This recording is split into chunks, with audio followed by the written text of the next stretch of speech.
नमस्ते। Solid facts with Hemant अत्री में आप सबका स्वागत। जैसा आप देख रहे हैं, हेमंत सर हमारे साथ मौजूद हैं। बहुत स्वागत है सर। सर, राहुल गांधी ने पहले डिनर होस्ट किया, उसके बाद बहुत बड़ा बवाल एक देखा गया दिल्ली की सड़कों पर, संसद से लेकर के और जो ईसी के इलेक्शन कमीशन के ऑफिस तक मार्च निकलने की बात हुई। फिर उसके बाद अब मल्लिकार्जुन खड़गे ने एक डिनर होस्ट किया और इस डिनर का पूरा प्रोग्राम जो है वो उस समय बना जब सारे सांसद गिरफ्तार होकर के और संसद मार्ग के थाने ले जाए गए थे। वहीं पर बैठे बैठे जो है वो डिनर डिप्लोमेसी की शुरुआत हो गई। और अब बड़ी खबर यह है कि कांग्रेस जो है इस पूरे मुद्दे को देश के कोने कोने में पहुंचाने जा रही है और इसके लिए उस मीटिंग में, उस डिनर के टेबल पर बहुत एग्रेसिव जो है वो रणनीतियां बनाई गई हैं। सर, समझना मैं ये चाहता हूं आपसे दर्शकों के लिहाज से कि क्या कुछ खबरें आ रही हैं इस डिनर में, किस तरीके से रणनीतियां बनाई गई, कांग्रेस किस रणनीति को लेकर के आगे बढ़ने जा रही है, क्योंकि इलेक्शन कमीशन और सरकार तो पहले से ही इस मामले में बैकफुट पर नजर आ रहे हैं, क्योंकि जो कमेंट्स हैं, जो स्टेटमेंट है और जिस तरीके से लीपापोती हो रही है, वो सब कुछ अपने आप बहुत सारी तस्वीर साफ होती जा रही है। राम प्रकाश जी नमस्कार, आपको सारे दर्शक साथियों को भी। देखिए, ये जो कुछ हो रहा है ना, ये मोदी सरकार के बुरे दिनों की शुरुआत आप ये मान करके चलिए। और जो पहली मीटिंग हुई थी जो डिनर के ऊपर, उसमें जिस तरीके से शरद पवार ने जो सजेशंस दिए थे वहां पर, तो शरद पवार ने क्या कहा था वहां पर कि ये जितने भी वीडियोज हैं, ये सारी चीजें हैं, वोट चोरी का जो सारे सबूत हैं, ये देश के हर तालुके में, हर गांव में, हर जिले में, हर जगह दिखाया जाना चाहिए, ये उन्होंने कहा था। उसके बाद अगले दिन आपने संसद में के बाहर चुनाव आयोग तक जो सीन क्रिएट हुआ वो देखा। कल आपने यूथ कांग्रेस का देखा होगा। और शाम आते आते परसों रात को डिनर था। वो जो दिन की सफलता थी, 300 लोगों को जिस तरीके से बिठाया गया पार्लियामेंट स्ट्रीट थाने में, उसी दिन रात को खड़गे साहब ने डिनर होस्ट कर लिया। वहां एक फिर रणनीति बनी। और जब देख लिया कि सरकार कंप्लीटली ऑफ गार्ड है और बिल्कुल बैकफुट पर है, ना केवल सरकार बल्कि चुनाव आयोग भी, तो कल एक नई रणनीति बनी। और वो रणनीति क्या बनी राम प्रकाश जी, कि कल शाम को कांग्रेस पार्टी के जितने भी इंचार्जेज, स्टेट इंचार्जेस, जनरल सेक्रेटरीज और जो भी करता धरता, जितने आप कहिए, प्रियंका से लेकर खड़गे से लेकर के जितना भाई हुज हुए, सारी की सारी कांग्रेस कल शाम को इकट्ठी हुई। और उस पर उन्होंने ब्रेन स्टॉर्म, और उसमें यह हुआ कि ये संसद में बहस नहीं करने देंगे, कोई बात नहीं, जो कुछ है सड़कों पे आई। और एक चीज आपको माननी पड़ेगी, कांग्रेस अपनी स्थापना से लेकर के आज तक, कांग्रेस पार्टी का इतिहास ही आंदोलन का रहा है। जब जब वो सत्ता में रही, तब उसकी सारी चीजें, वो यूएसपी कहीं ना कहीं नीचे जाती चली गई और आंदोलन से निकली हुई ही पार्टी थी। अगर मौजूदा भाजपा की बात करो आप, मौजूदा भाजपा कंप्लीटली एक इवेंट बेस्ड पार्टी है, खासतौर पर मोदी के आने के बाद, 2013 के बाद अगर आप देखेंगे तो इवेंट और बाकी सारा मीडिया और पूरा इकोसिस्टम जिस तरीके से उन चीजों को रेप्लिकेट करता है। आपने पिछले एक हफ्ते से, छठा दिन आज जब राहुल गांधी ने प्रेस कॉन्फ्रेंस की, आपने कभी मोदी को, भारतीय जनता पार्टी को, उसके पूरे आईटी सेल से लेकर हर चीज को इतना डिफेंसिव पे कभी देखा है क्या? तो ये वो चीज है जहां कांग्रेस पार्टी को कहते हैं, अंग्रेजी में कहते हैं कि they have smelt the blood.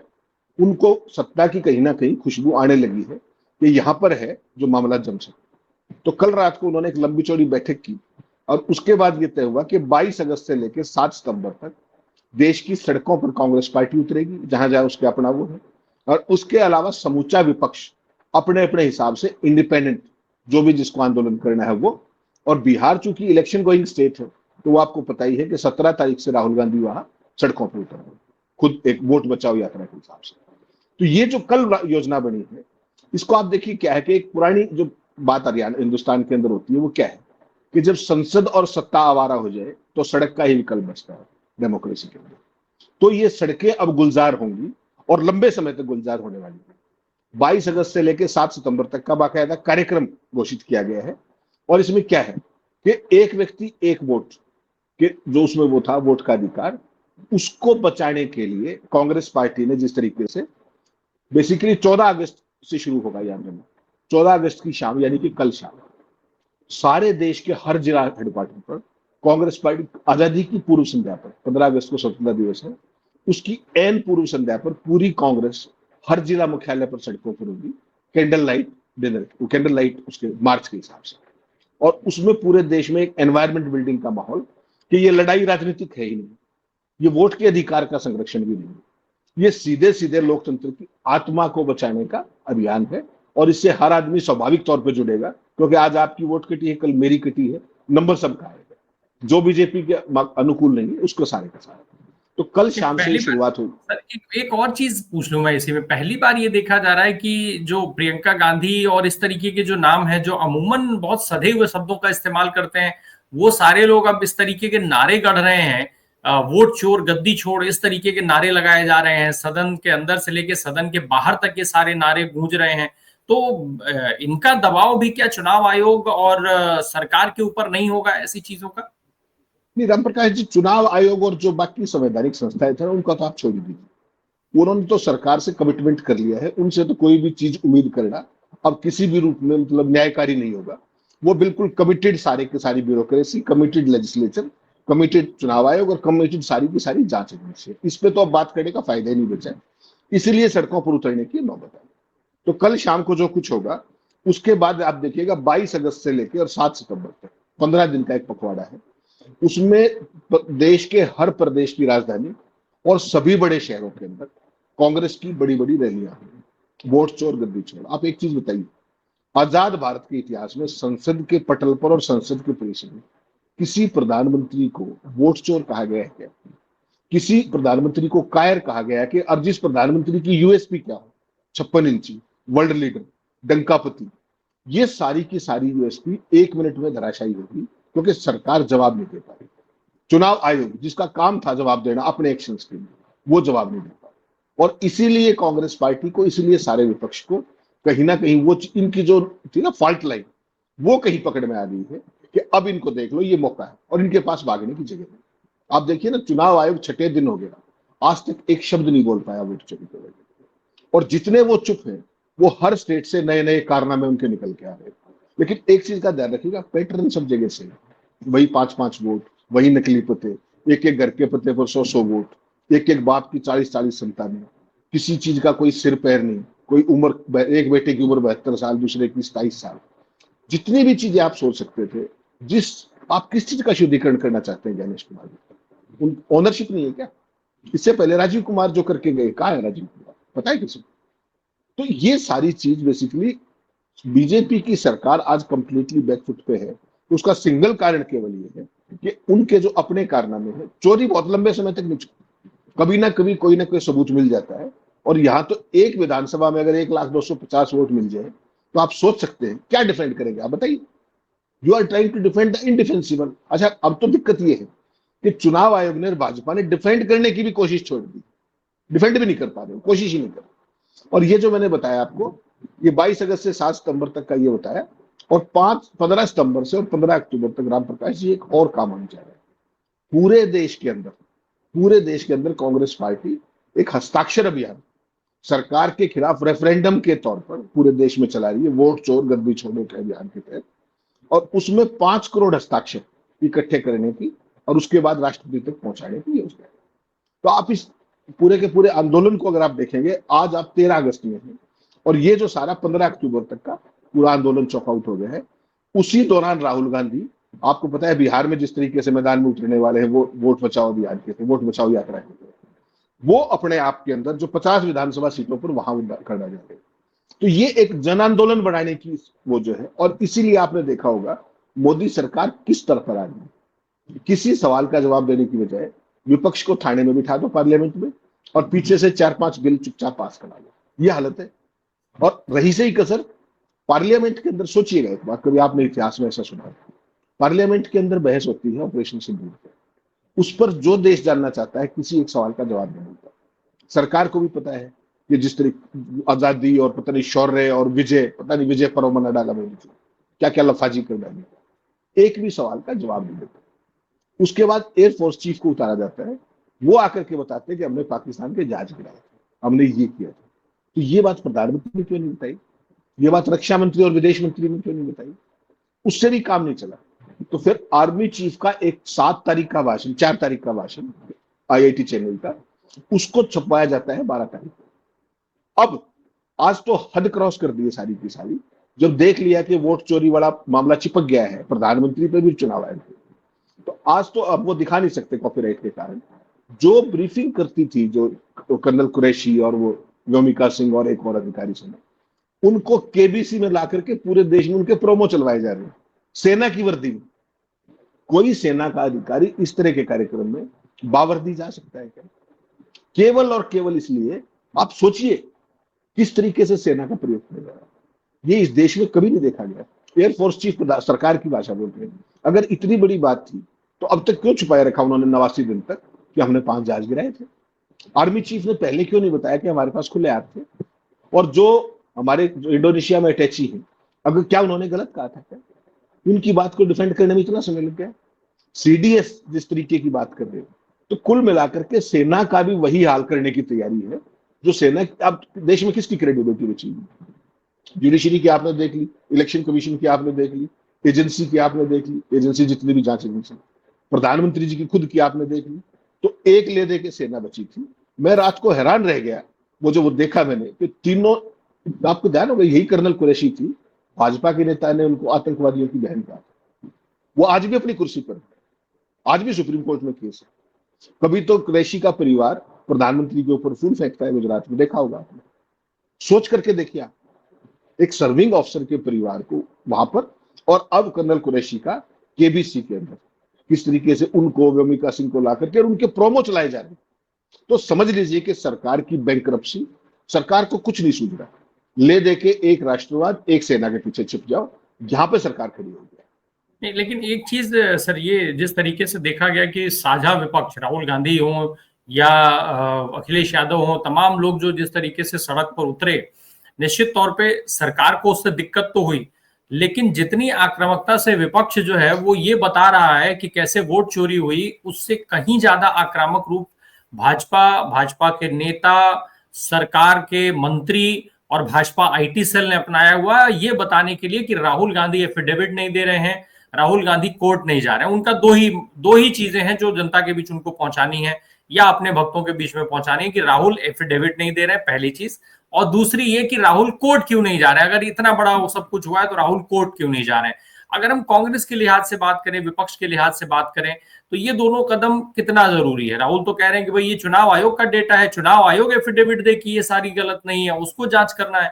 तो फिर ये जो चीजें चल रही हैं, जनता के बीच में ये संदेश क्या कंफ्यूजन नहीं क्रिएट करेगा? क्योंकि इस मामले में आक्रामक हमेशा भाजपा रही है। नहीं नहीं राम प्रकाश जी, भाजपा को तो सूझी कुछ नहीं रहा। जो रावत साहब थे, ओपी रावत, अपने एसवाई कुरैशी, अशोक लवासा, जितने पूर्व चुनाव आयुक्त, मुख्य चुनाव आयुक्त थे, वो सरेआम कह रहे हैं कि जांच का जिम्मा, ऑनर्स जो है वो चुनाव आयोग के ऊपर है स्पष्टीकरण देने का। राहुल गांधी कहां से आ गए इसमें बीच में? उन्होंने तो एक तथ्य, आपके डॉक्यूमेंट थे, आपके सामने रखे, आप बना करो ना कि ये गलत है। आपने कर्नाटक में कोशिश की, बेंगलोर में, कि इस महिला के 2 कार्ड नहीं है, उसका एक और निकला है, कर लीजिए आप क्या करेंगे, उसके पति का भी निकला है। राम प्रकाश जी, इस पूरी चीज को आपको समझना पड़ेगा, ये खेल क्या है, ये पूरा मसला, इसको इतना संकुचित दायरे में मत देखें, इसको थोड़ा सा खोल करके देखें। ये जो आप लड़ाई देख रहे हैं ना, ये राहुल गांधी बनाम नरेंद्र मोदी की लड़ाई है ही नहीं, ये कांग्रेस बनाम बीजेपी भी नहीं, ये सत्ता और विपक्ष के बीच का भी मसला नहीं है। ये जो मसला है पूरे का पूरा, ये इस देश में लोकतंत्र के वजूद का मसला है, कि वो रहेगा या नहीं रहेगा, ये उसका मसला है। और जब वो बात आएगी, आपके पास अब कोई चारा नहीं एक भारत के नागरिक के तौर पर, और आप चुप रहना अब अफोर्ड नहीं कर सकते, क्योंकि आपका एक ही अधिकार है और आपके पास एक ही ताकत है इस देश के अंदर, और वो है वोट का अधिकार। और हर आदमी को इसको ये बात समझता है कि अगर ये छीन लिया तो बचेगा कुछ नहीं। ये बात ध्यान में रखिएगा, एक व्यक्ति एक वोट हमारे संविधान की क्या मूल आधार और नींव नहीं है? जो प्रधानमंत्री एक पूर्व राष्ट्रपति की अध्यक्षता में एक कमेटी बनाता है, पूर्व राष्ट्रपति को भी आपने सुना है किसी कमेटी में? क्यों? उसको एक लेवल पहुंचाने के लिए, उसको खबरों में लाने, पूरे उपक्रम कहूंगा। और उस सारे में एक वोट, 1 इलेक्शन 1 नेशन। अरे भले आदमी जो 77 साल से इस देश के अंदर एक वोट, एक व्यक्ति एक वोट का अधिकार है, उसको तो तहस नहस कर दिया आपने, और तुम 1 नेशन 1 इलेक्शन कराओगे। सोच करके देखिएगा इन लोगों का खोखलापन। जो स्थापित चीजें थी उनको तबाह करके और नई चीजें स्टैब्लिश करेंगे, ये सोचिएगा। उसके बाद एक साफ सुथरी लिस्ट, जितना आपका वोट का अधिकार इंपॉर्टेंट है, उतना ही साफ सुथरी वोटर की लिस्ट उतनी इंपॉर्टेंट है। आपने पूरे देश में कोई ऐसा राज्य बताइए जहां से इनके कारनामे निकल के नहीं आ रहे, बनारस से लेकर के हर जगह, बिहार देख लीजिए, झारखंड देख लीजिए, कोई स्टेट देख लीजिए। और हालत क्या है कि राहुल गांधी ने एक बात कही, हरियाणा का सीईओ राहुल गांधी को नोटिस दे देता है। सोचिएगा, कर्नाटक का सीईओ नोटिस दे देता है। अपनी बताओ ना, रावत साहब ने क्या कहा कि राहुल गांधी उनको तो उस नोटिस के दायरे में आते ही नहीं। और वो जिस कानून की धारा के तहत आप नोटिस दे रहे हो, वो रामप्रकाश जी ऐसे नोटिस नहीं दिया जाता। हर साल जो वार्षिक पुनरीक्षण होता है मतदाता सूचियों का, उस समय वो नोटिस उन फॉर्म्स का यूज किया जाता है, उन एफिडेविट्स का यूज किया जाता है। मान लीजिए मुझे आपकी वोट कटवानी, तो मैं उस फार्म के तहत भर के देता हूं कि ये रामप्रकाश जी की वोट गलत है। ऐसे नहीं कि मैं साल में किसी भी दिन जाके नोटिस दिया हुआ वो एफिडेविट दे दूं। तो ये एक फेस सेविंग है और ये नहीं कर पा रहे। हकीकत ये है, जितनी भी चीजें जो सामने है, डिजिटल वोटर लिस्ट क्यों हटाई आपने?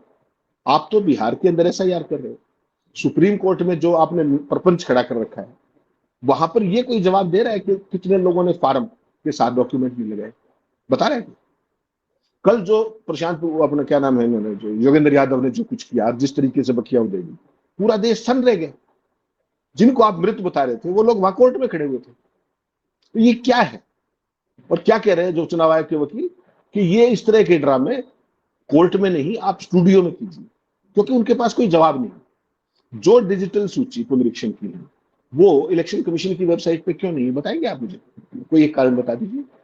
वो इसलिए नहीं है, अगर किसी ने डाउनलोड करके उसको एग्जाम में फॉरेंसिक एनालिसिस कर दिया, जो कि बेंगलोर में हुआ है, चुनाव आयोग मुंह दिखाने लायक नहीं बचे। ये है सारे का सारा खेल, और ये सारे देश की जनता को और राहुल गांधी को भी एक बात पता लगी है, जो उनके तेवर है ना, कल संसद में वो क्या कह रहे थे, आपने शो भी किया उसको, कि अभी तो ये ट्रेलर है, पिक्चर तो अभी बाकी। तो मैं फिर आपको ये कह रहा हूं कि ये भी पिक्चर शुरू ही नहीं। राहुल गांधी को ये बात समझ में आ गई है कि ये जो सारे का सारा अभियान है, ये न राहुल के बारे में है, न मोदी के बारे में है, न किसी इंडिविजुअल के बारे में, न विपक्ष के बारे में। ये इस देश की लोकतंत्र की आत्मा के बारे में। और यहां कोई आदमी मुख दर्शक बने रहना अफोर्ड नहीं कर सकता। जब अगर आप इधर हुए या उधर हुए, खुद के लिए तो रहेंगे ना। यही वो पेच है जहां भारतीय जनता पार्टी बहुत बुरे तरीके से फंसी है इस बार, और उसके पास निकलने का रास्ता नहीं। आप ये बताइए ना कि सुप्रीम कोर्ट के अंदर आप बच निकलिए, कोई बात नहीं, सब कुछ कमिटेड हो गया, कोई बहुत ज्यादा टिप्पणी करने की नहीं।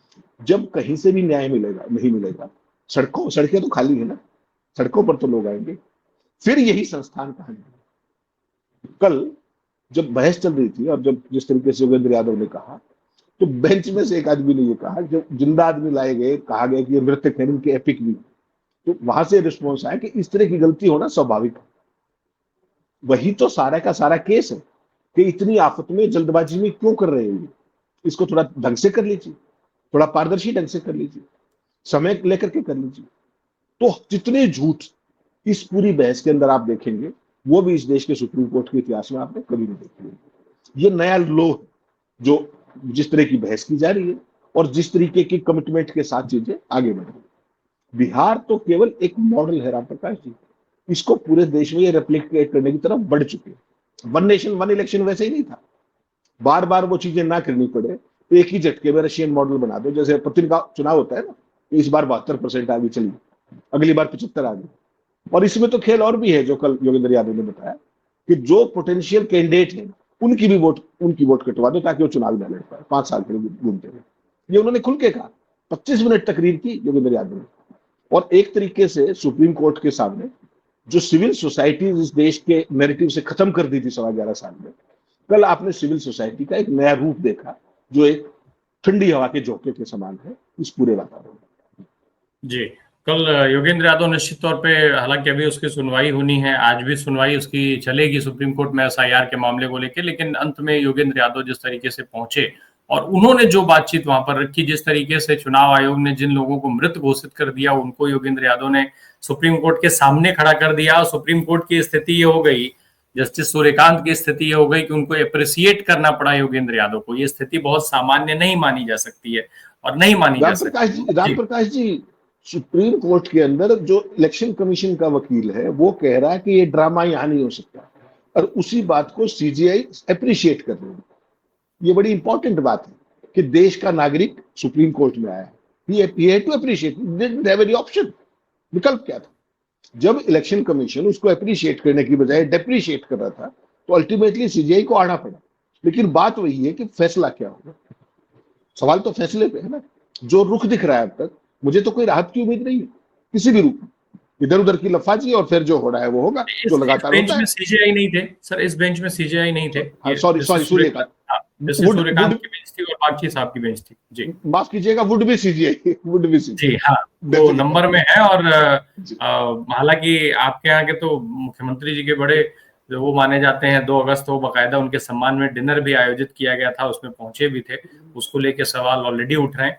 खैर सर, ये जो पूरा प्रकरण है, जो पूरी रणनीति है, जो मान लीजिए डिनर डिप्लोमेसी के अंदर जो कुछ तय हो रहा है और जिस तरीके से उसका एग्जीक्यूशन हो रहा है, उसमें आप विपक्ष को कितना सफल पा रहे हैं? क्योंकि आज चुनाव आयोग, सरकार, मशीनरी, सब कुछ सत्ता के इशारे पर, सत्ता के हिसाब से हो रहा है।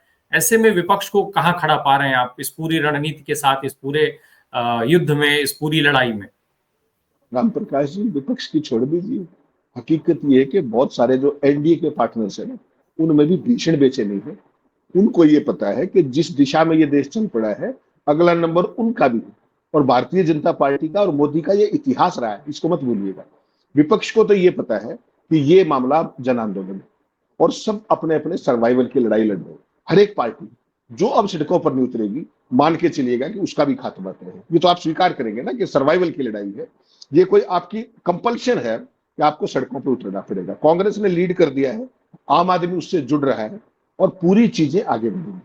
आपने 2 दिन पहले एक चीज ऑब्जर्व की, परसों शाम को साकेत गोखले ने एक ट्वीट किया। उन्होंने कहा कि बहुत सारे जो सत्ता पक्ष के सांसद हैं, उन्होंने हमसे संपर्क किया और उन्होंने कहा कि बहुत गलत हो रहा है और आप लोग बहुत अच्छा कर रहे हैं। ये किस दिन की बात है? ये परसों की बात है, जब वो सारे सांसद छूट करके आए थे पार्लियामेंट स्ट्रीट थाने से। इसका मतलब समझ लीजिएगा क्या, साकेत गोखले एक पूर्व पत्रकार भी है और आज की तारीख में राज्यसभा के तृणमूल के सांसद हैं। आज जो लोग एनडीए के साथ खड़े हैं, क्या उनको मोदी और बीजेपी का इतिहास नहीं पता? जिन जिन लोगों ने at any point in time BJP का साथ दिया, उनको 5 साल तक तो सत्ता सुख मिला, इसमें तो कोई शक नहीं। लेकिन उन 5 सालों के बाद उनकी गत क्या हुई, मैं एक बार दर्शकों को याद दिलाना चाहूंगा। आज जगनमोहन रेड्डी कहाँ है? पिछली टर्म के अंदर 2019 से 24 के बीच में प्रधानमंत्री जी के मुंह से शब्द निकलता था, जगनमोहन उसको पूरा करते थे। कहाँ है जगनमोहन रेड्डी? नवीन पटनायक ने तो कभी कुछ मांगा भी नहीं प्रधानमंत्री से, कहाँ है वो? किसने निपटाया? कैसे निपटाया? महबूबा मुफ्ती ने अलायंस किया था जेएनके में, कहाँ है वो? प्रकाश सिंह बादल के बेटे सुखबीर बादल, सबसे पुराने एलाई, श्रोमणी अकाली दल बीजेपी का सबसे पुराना नेशनल एलाई, कहाँ है? दुष्यंत चौटाला कहाँ है? इनेलो कहाँ है? ये जो आपकी क्या नाम है, महबूबा मुफ्ती का मैंने बताया, एकनाथ शिंदे चीफ मिनिस्टर बन के चले थे, आज कहाँ है? अजीत पवार कहाँ है आज? कुछ दिन बड़े रहेंगे, उसके बाद मायावती का हाल देख लीजिए, उनकी पार्टी की तो टिकट भी ये लोग बांटते हैं, ये सारे देश को पता है। चिराग पासवान बहुत जबरदस्त खतरे में है कि क्या होगा क्या नहीं होगा, वो तो मोदी जी के अनुमान कहते हैं अपने आप को। नीतीश कुमार का हाल देख लीजिए, एआईडीएमके का हाल देख लीजिए, चंद्रबाबू नायडू कितने बेचैन हो, इलेक्शन कमीशन से भी आके मिले।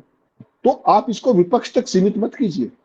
ये जो प्रोजेक्ट है राम प्रकाश जी, ये एक देश और एक दल, भाजपा का पूरा सोच एक दलीय प्रणाली, शासन प्रणाली लागू करने की है। This is like Chinese model. इसकी बैक में अगर आप देखेंगे, जो मोदी कहते हैं ना कि हम 50 साल शासन करेंगे, जो संसद के पटल पर अमित शाह कहते हैं कि 20 साल विपक्ष में बैठे, वो विदाउट मीनिंग नहीं है। उसके पीछे एक मंशा है और उसके पीछे मंशा है रशियन मॉडल, उसके पीछे मंशा है चाइनीज मॉडल, उसके पीछे उत्तर कोरिया मॉडल कहीं ना कहीं है। उसको लेकर के ना केवल विपक्ष को तो समझ में आ गया, वो तो सड़कों पे आएंगे, उनको तो पता है डू और डाई। जो सत्ता पक्ष के सहयोगी भी हैं, उनकी सोचिए आप, ये इतना बड़ा घोटाला पकड़ा गया अब तक, और मैं चैलेंज कर रहा हूं पूरे सारे सिस्टम को, केवल बीजेपी ने भी मेरिट पे आज तक जवाब दे दिया इस वोट चोरी का, चुनाव आयोग ने तो दिया ही नहीं। उसके अलावा बीजेपी के किसी भी अलाई पार्टनर ने आज तक इसके पक्ष में कुछ बोला है? बता दीजिए। तो क्या आपको नहीं लगता कि मोदी को इस बात का पता होगा कि nobody is with them on this core? और पूरा देश रोज कागज देख रहा है, हर रोज नए कागज आ रहे हैं। तो ये कागज आपकी जो वोट चोरी नहीं, ये डकैती का प्रमाण है कि आपने किस तरीके से सत्ता हथियाई है। और आने वाले समय में ये जैसे जैसे बात आगे बढ़ेगी, आप करवा लीजिएगा सुप्रीम कोर्ट में जो आपको करवाना है, कोई खास बात नहीं। जब पूरे बिहार की जनता सड़कों पे होगी, फिर क्या कर लोगे आप? वोट तो उन लोगों को ही देने होंगे ना, कितना ही खेल कर लो। अब आप उनके कागज मांग रहे हो, चुनाव में जब प्रचार के लिए जाओगे वो आपके कागज मांगेंगे, फिर कहां जाएंगे आप? और ये चीज तेजस्वी को भी समझ में आ गई, ये अखिलेश को भी समझ। अखिलेश का आपने परसों देखा था जोश, कैसे बैरिकेड्स के ऊपर से कूद करके। विपक्ष में जोश ऐसे ही नहीं आ गया, they are smelling that opportunity and that's why they are on the roads.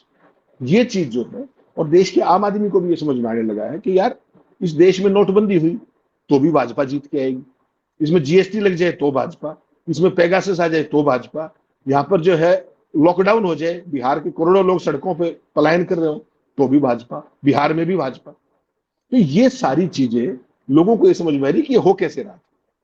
तो जो एंटी इनकम्बेंसी का डेमोक्रेसी के अंदर जो कंसेप्ट है वर्ल्ड वाइड, उसको भाजपा ने जिस तरीके से मैनिपुलेटेड मैंडेट के जरिए चैंपियन किया है, वो चीज अब उनके सामने आ रही है।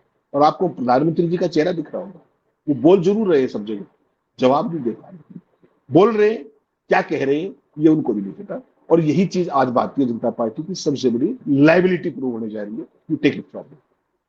बिल्कुल, भाजपा अकेले ही नहीं, भाजपा केंद्र की सरकार, मोदी जी, अमित शाह और चुनाव आयोग, ये सारे एक साथ एक सिस्टम के हिसाब से और ऐसे बुरी तरीके से फंसे हुए हैं। लेकिन इस फंसा फसौल में विपक्ष ने जिस आक्रामक नीति को अपनाया है और जिसको लेकर के वो आगे बढ़ रहे हैं, लोकतंत्र के लिहाज से तो वो बहुत सार्थक है, पर जनता का रोल अभी बाकी है, जनता का समझना बाकी है, जनता का जुड़ना बाकी है।